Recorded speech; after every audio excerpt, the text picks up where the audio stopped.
सभी का आभार व्यक्त करते हैं। आज का एक सुंदर कार्यक्रम हमारा यहाँ पर संपन्न हुआ।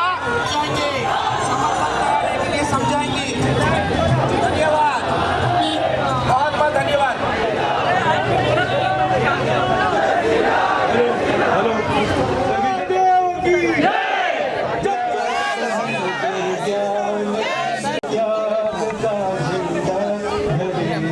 नमस्कार, आपका स्वागत है लीड इंडिया में और मैं हूं रवि यादव और विश्व हिंदू परिषद द्वारा आयोजित CAA के समर्थन में कार्यक्रम किया गया है। हम जानते हैं इन लोगों को जो ये क्या कार्यक्रम है और क्यों किए हैं और इनका उद्देश्य क्या है।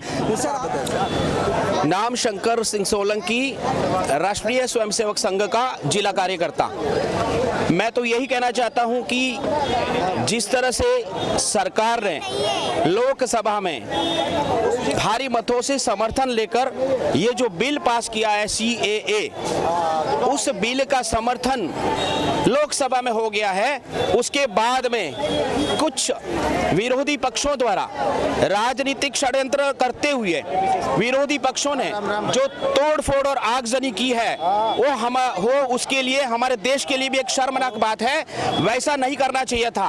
आपको पुनः याद दिलाना चाहता हूं कि इसके पहले एक और बिल पास किया गया था 370 और उसके बाद में राम मंदिर का मुद्दा जो था कितना शांतिपूर्वक हम हिंदू हैं, क्योंकि हम हिंदू सहनशील है और हिंदू होने के नाते हमने मंदिरों में जाके पूजा अर्चना करके भगवान को वंदन करते हुए हमने उसका स्वागत किया था। न कि हमने जोश तोश से किसी को इस तरह से करने के लिए, किसी को हताश करने के लिए हमने किया था। ऐसा नहीं था। हिंदू सहनशील होता है, लेकिन आज हिंदू जागरूक भी हुआ है, क्योंकि जागरूकता इतनी आई है कि मैं तो धन्यवाद देना चाहता हूं आज उस मोदी सरकार को कि उसने हिंदुओं के बीच में क्या क्या कानून थे उनसे अवगत कराया है। हमारे देश के अंदर कितने सारे ऐसे कानून थे जिसका कोई मतलब ही नहीं था। कितने कानून को बदलकर, कितने आज के जमाने के अनुसार किस चीज की जरूरत है उसको ध्यान में रखते हुए हमारे भारत सरकार ने, हमारी मोदी सरकार ने जो सराहनीय काम किया है,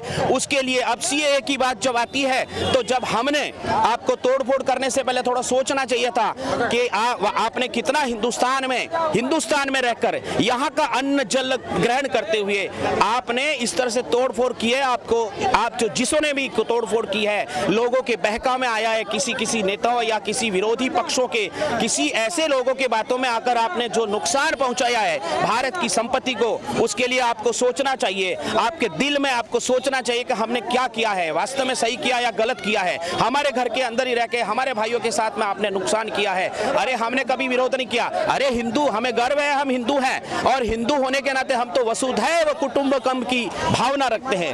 पूरा वसुधैव कुटुंबकम, भारत में रहने वाले सभी हमारे पारिवारिक है। लेकिन हमने खाली हिंदुओं के पक्ष में नहीं, ये जो बिल है वो जैन, बौद्ध, सिख हमारे संप्रदाय, उसके अलावा ईसाई, पारसी, बौद्ध सभी लोगों के हित में इतना अच्छा इन्होंने CAA का किया है, अमेंडमेंट किया है। उसके अंदर अगर आपने इस तरह से विरोध किया तो बहुत बड़ी आपकी भूल है। और हम गर्व से कहते हैं कि इस बिल का, CAA का भरपूर समर्थन करते हैं। हमारे परिवार के सभी लोगों को, परिवार नहीं जो हमारे विरोधी है, उनसे भी हम निवेदन करते हैं कि आप इसको अच्छी तरह से समझें। ये आपके विरुद्ध नहीं है, ये हमारे भाइयों का, जो हिंदू, पारसी जितने भी है, जो विदेश में यानी जो मुस्लिम राष्ट्र घोषित हो चुके हैं, बांग्लादेश, अफगानिस्तान और पाकिस्तान, वहां से प्रताड़ित होकर जो आए हैं उनको हम शरण दे रहे हैं, उनको नागरिकता दे रहे हैं। इस बिल का यही स्पष्टीकरण है। लेकिन आपको पता नहीं होगा तो मैं बताना चाहता हूं कि पहले भी इसी तरह से